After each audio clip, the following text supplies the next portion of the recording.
Welcome back to Un-Shuck Yourself, a Recycle Corn podcast self-help series. I'm your host, Ben DeLeon, and today we're diving into something that sounds simple, but can be one of the hardest things you'll ever do. Let go. Now, I know that phrase gets thrown around a lot. People will say, just let it go.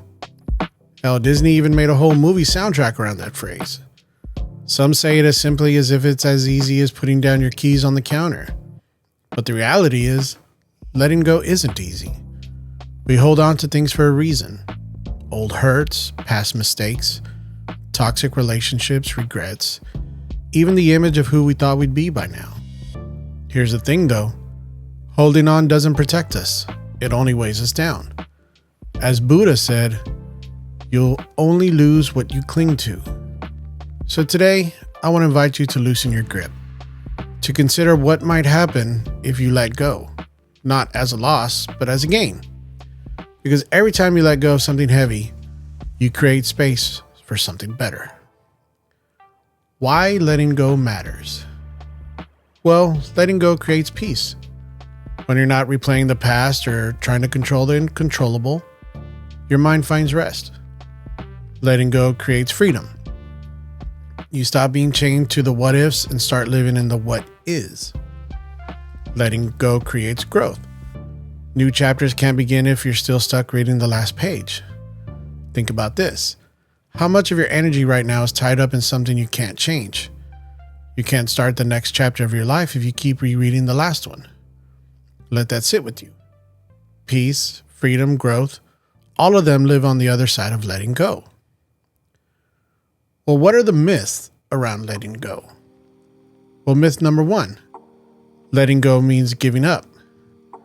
No, it actually means you're choosing not to pour your energy into what isn't working for you. You're not quitting life, you're choosing to live life. Myth number 2, letting go means forgetting. Not at all. Letting go doesn't erase the memory, it just means the memory no longer controls you. Myth 3, letting go means weakness. Actually, it's quite the opposite. It takes far more strength to release than to cling. As Eckhart Tolle wrote, sometimes letting things go is an act of far greater power than defending or hanging on. Take a breath and really let that land.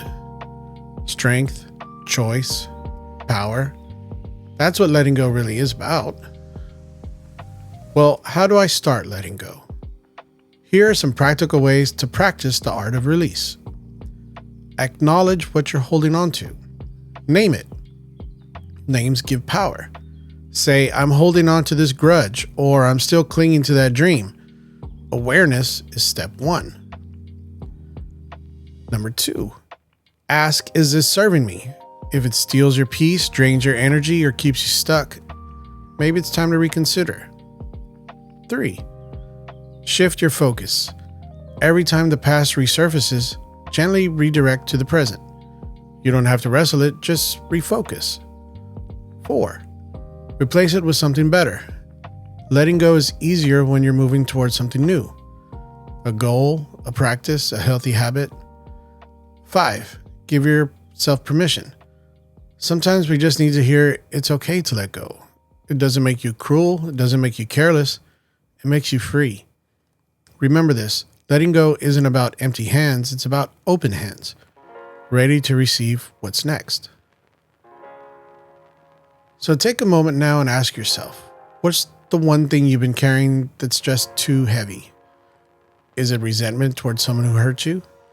Is it guilt over a mistake you made years ago? Is it the picture of a life you thought you'd have by now? Now flip it. What would it feel like if you set it down, even just a little? Lao Tzu once said, when I let go of what I am, I become what I might be.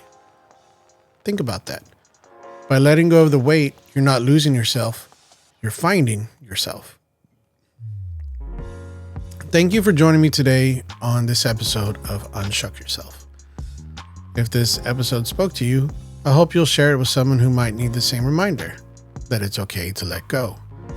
Because when we let go, we're not giving up, we're making space for what's meant for us. Until next time, I'm Ben DeLeon reminding you, Don't be afraid to set it down. What's waiting for you might be lighter, brighter, and better than you ever imagined. We'll see you next time.